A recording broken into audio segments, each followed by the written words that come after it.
Ave Maria, dear brothers and sisters, as we are in the Lenten days, it is fitting that we reflect together about Mary's role in the redemption of humankind. According to most accounts, Mary as a young girl lived a holy and exemplary life.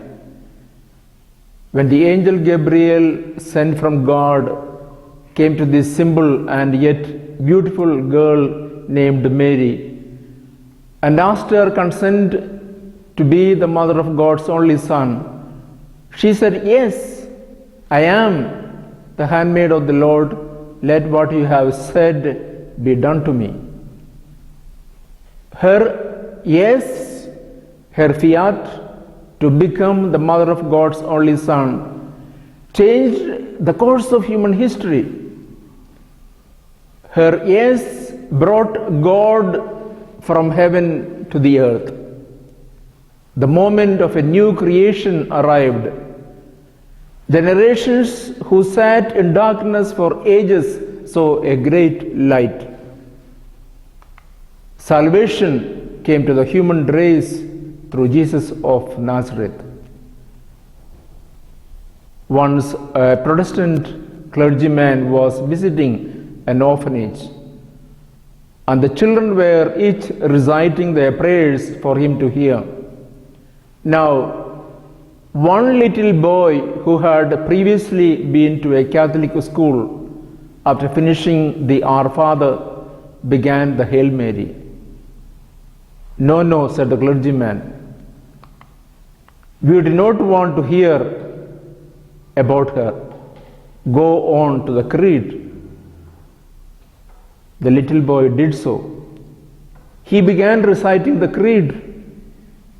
We believe in one God, etc., etc., by the power of the Holy Spirit, but stopped suddenly when he came to born of the, and said, "Look, here she comes again. What shall I do, sir?" The clergyman was silent. Indeed, we cannot have Jesus without Mary.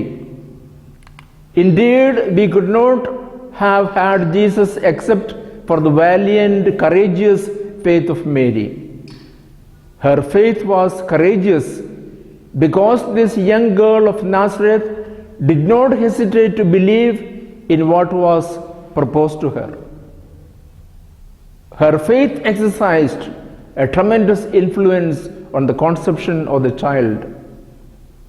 A member of the Fathers of the Church, especially St. Augustine, have asserted that Mary conceived by faith.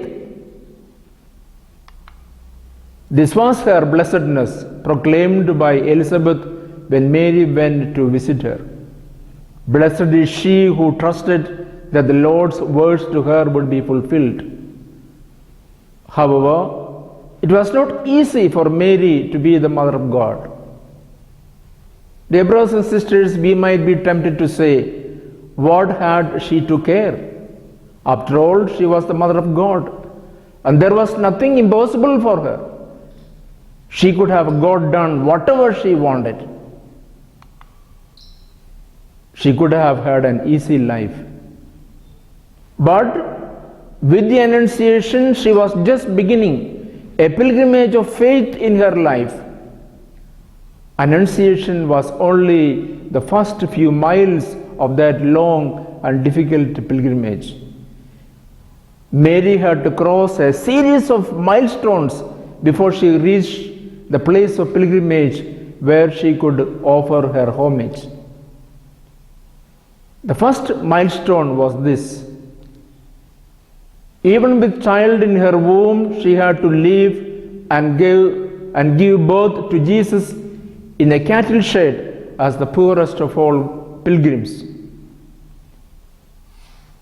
I like the dialogue from a church nativity play written and directed and acted by a class of 9-year-old children.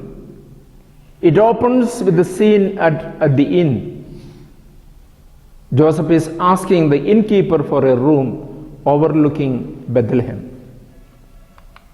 The innkeeper says to Joseph, "Can't you see the no vacancy sign?" Joseph replies, "Yes, but can't you see that my wife is expecting a baby any minute?" The innkeeper retorts, "Well, that is not my fault." Then Joseph says, "Well, it is not my fault either." Dear brothers and sisters, presuming that such a conversation took place, it only shows the suffering Mary would have undergone that moment. Secondly, at the time of the presentation of Jesus in the temple, Simeon's prophecy to Mary that a sword would pierce her heart and that her son would be a sign of rejection would have caused tremendous heartburn for Mary. Thirdly, my dear brothers and sisters, by night, crossing the desert with Joseph and the child to leave us migrants in a strange land, Egypt, would have caused a lot of hardships. And fourthly, the 3 days of anguish and sorrow in seeking the child Jesus who was lost in the temple. And fifthly, my dear brothers and sisters, which mother would have not suffered seeing the hostility and rejection of her son by his own people during the public ministry? The culmination of Mary's long pilgrimage of faith we see at the foot of the cross on Calvary. At Calvary, Mary's faith suffered the greatest of all shocks. To all appearances, the outrage of the crucifixion of Jesus signaled the failure of his work and mission. The triumph of Jesus' enemies and opponents seemed scandalous.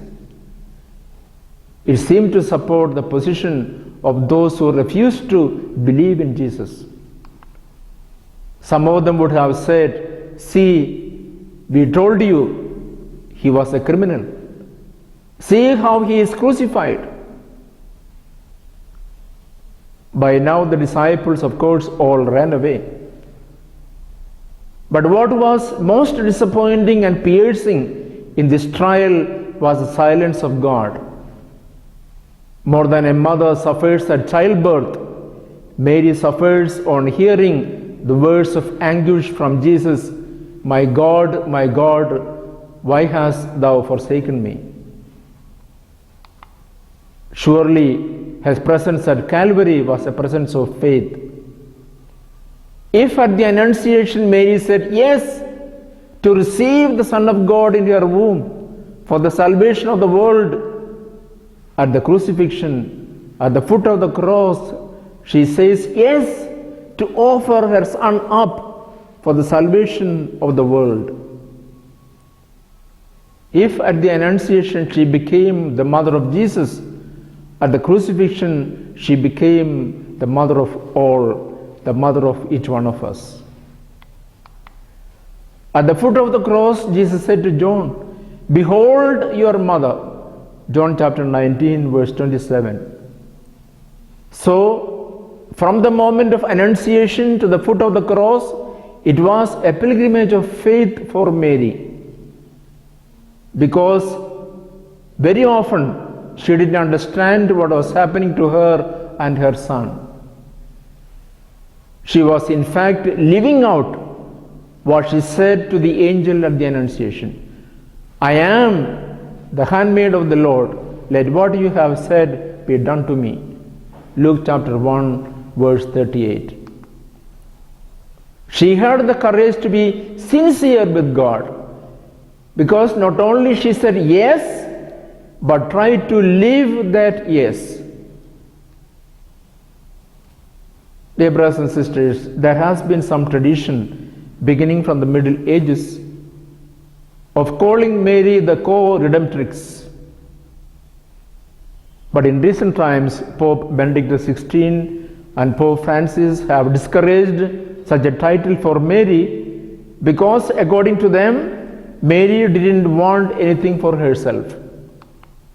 Everything that she is because of her son Jesus. She is just a woman, disciple of Jesus.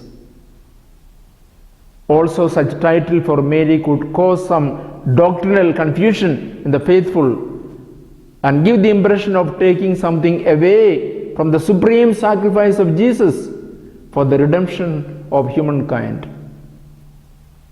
It could become a case of a correct intention being expressed in the wrong way.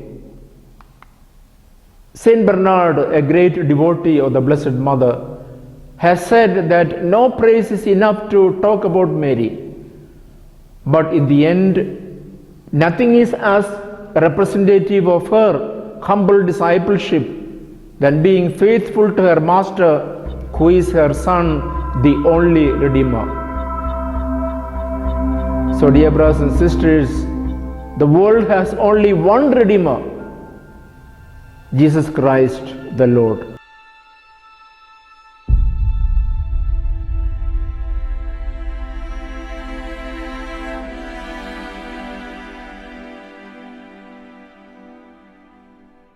Dear brothers and sisters, as we are in the Lenten season, let us meditate upon Mary's role in the redemption of humankind.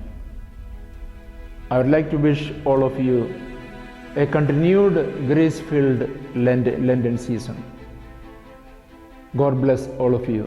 Mama Mary, help me be open to let the light shine through me.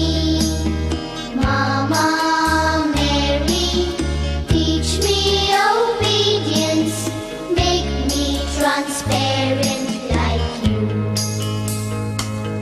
Behold the handmaid of God. May all you herald come true.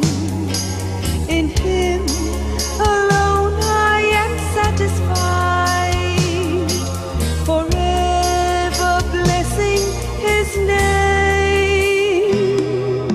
Mama Mary, help me be open to let the light shine through me. Mama Mary, teach me obedience, make me transparent like you. My soul rejoices in God. His word has blossomed in me. From now only. Namo Maria, Maria Valga, Ave Maria. Every first Saturday of the month at 7:30 p.m.